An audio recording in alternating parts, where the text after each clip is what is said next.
ഈ ഇടയ്ക്കൊരു സ്കൂളിൽ ചെന്നൊരു പയ്യനെ ഞാൻ എടുത്തു. ഓൾറെഡി അവൻ്റെ കയ്യിലൂടെ കമ്പ്യൂട്ടർ ചെയ്യുക. അപ്പം കളിച്ചോണ്ടിരുന്ന വഴി കൈ കുത്തിയപ്പോൾ ഇത് ഒടിഞ്ഞ് വെളി വന്നു. അപ്പോൾ ഇതിങ്ങനെ തൂങ്ങി കിടക്കുകയാണ്. അപ്പോൾ പയ്യനവിടെ മണ്ണിലിരിക്കുകയാണ്.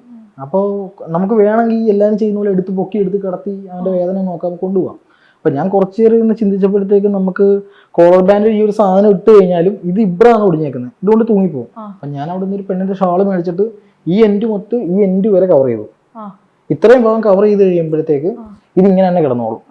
എന്നിട്ട് മെല്ലെ എല്ലാവരും കൂടെ പൊക്കി ഷീറ്റ് അടിയിൽ കയറ്റി പൊക്കി ഇരുത്തി ഹോസ്പിറ്റലിൽ കൊണ്ടുപോയി. കുറച്ചെങ്കിലും അവനൊന്ന് വേദന ഓക്കെയാണ്. അതിനുശേഷം അതേ വേദന എടുത്തിട്ടില്ല. പിന്നെ വേദന എടുത്തപ്പോഴാന്ന് വെച്ചാൽ ഹോസ്പിറ്റലിനകത്ത് കൊണ്ടുപോയപ്പോഴത്തേക്ക് ആൾക്കാർ പിടിച്ചപ്പോഴാണ് കൈ ഒന്ന് ജസ്റ്റ് അനങ്ങിയപ്പോൾ ചെറിയൊരു പെയിൻ ഉണ്ട്.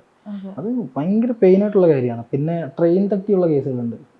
അപ്പോൾ ഈ പുളിഞ്ചോട് അങ്ങനെയൊക്കെയുള്ള സ്ഥലങ്ങളിൽ ട്രാക്ക് ക്രോസ് ചെയ്യുന്ന സമയത്തൊക്കെ ട്രെയിൻ വന്ന് ഇടിച്ചിട്ട്, അപ്പോൾ അങ്ങനെയൊക്കെയുള്ള കേസുകളെന്ന് പറഞ്ഞാൽ ചിലർക്കൊന്നും മാംസം കാണില്ല.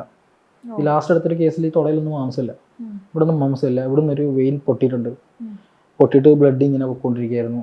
അപ്പോൾ അങ്ങനെയൊക്കെയുള്ള കേസുകൾ എടുക്കുമ്പോഴത്തേക്ക് സ്വാഭാവികമായിട്ടും നമ്മൾ ഈ വെറ്റിനറി പഠിക്കുന്നവർ ഓൾറെഡി ഞങ്ങൾ പഠിച്ചവർക്ക് പോസ്റ്റ്മോർട്ടം കാര്യങ്ങളുണ്ട്. അപ്പോൾ നമ്മളൊരു 2 മണിക്കൂറൊക്കെ പോസ്റ്റ്മോർട്ടം പി എം റൂമിൽ ചെന്ന് നമ്മൾ ഈ ആനിമൽസിനെ പോസ്റ്റ്മോർട്ടം ചെയ്യുന്നുണ്ട്. അപ്പോൾ അതുകൊണ്ട് ഈ ബ്ലഡ് കണ്ടിട്ടുള്ള അങ്ങനെയുള്ള വലിയ പ്രശ്നങ്ങളൊന്നും ഇതുവരെ ഇല്ല.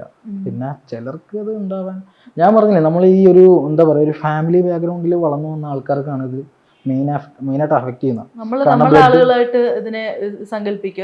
അതെ അതെ. അപ്പോൾ ബ്ലഡ് കാണുമ്പോഴത്തേക്ക് പടം തല ഇറങ്ങുക.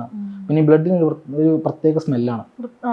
അത് കാരണം നമ്മൾ ഈ ആംബുലൻസിൽ കൊണ്ടുപോകുന്ന സമയത്ത് ഒരുപാട് ബ്ലഡ് ആംബുലൻസിലായിട്ടുണ്ടെങ്കിൽ പിന്നെ അത് കഴുകി കഴിഞ്ഞാൽ ആ സ്മെല്ല് പോവില്ല. കുറച്ച് കഴിഞ്ഞ് പിന്നെ വെയിലത്തൊക്കെ ഇട്ടൊക്കെ ആക്കിയാലേ സ്മെല്ല് പോവുള്ളൂ. പിന്നെ അതുപോലെ തന്നെ ബേൺ ചെയ്ത ബോഡീസ് ഉണ്ട്, ഈ സൂയിസൈഡ് ചെയ്യുന്ന, പെട്രോളൊക്കെ ഒഴിച്ച് കത്തിച്ച്. അതെന്നൊക്കെ പറഞ്ഞു കഴിഞ്ഞാൽ സ്ട്രക്ചറിൽ പിടിച്ച് കിടത്തി അവരുടെ തൊലിയെല്ലാം സ്ട്രക്ചറിൽ ഇരിക്കും പിടിക്കുന്ന. അവരൊരിക്കലും സമാധാനമായിട്ട് കിടക്കൂല ആംബുലൻസിൽ. ഭയങ്കര വെപ്രാളമായിരിക്കും. കാരണം ഈ തൊലി, ഇപ്പം ഞാൻ ഒരു കാര്യം പറയട്ടെ, നമ്മൾ ഈ ചെറിയ ആക്സിഡൻ്റ് ഒക്കെ ഉണ്ടാകുമ്പോൾ ഈ തൊലി ഇവിടുത്തെ പോകുമ്പോൾ ഭയങ്കര നീറ്റിലായിരിക്കും. അത് ഉണങ്ങി കഴിയുമ്പോഴും നീറ്റിലായിരിക്കും. അപ്പോൾ ആ തൊലി ഒന്ന് കരിയുന്ന അവസ്ഥയിൽ ആലോചിക്കും. അപ്പോൾ എൻ്റെ ബോഡി ഒരു 30-40-50% കരിഞ്ഞവർക്കൊക്കെ എന്ന് പറഞ്ഞാൽ അവർ ഭയങ്കരമായിട്ട് ആംബുലൻസിൽ കിടന്നിട്ട് ഒരിക്കലും ഇറങ്ങി കിടക്കൂല. ശരിക്കും അത്രയും എന്താ പറയാ, ഈ പറയുന്ന ആരും ചെയ്യാണ്ടിരിക്കട്ടെ അല്ലേ ഈ പറയുന്ന. അതെ അതെ, ഞാൻ പറയണ ആരും ഇങ്ങനെയൊക്കെയുള്ള കാര്യങ്ങളൊക്കെ ചെയ്യാതിരിക്കുകയാണ് ഏറ്റവും നല്ലത്.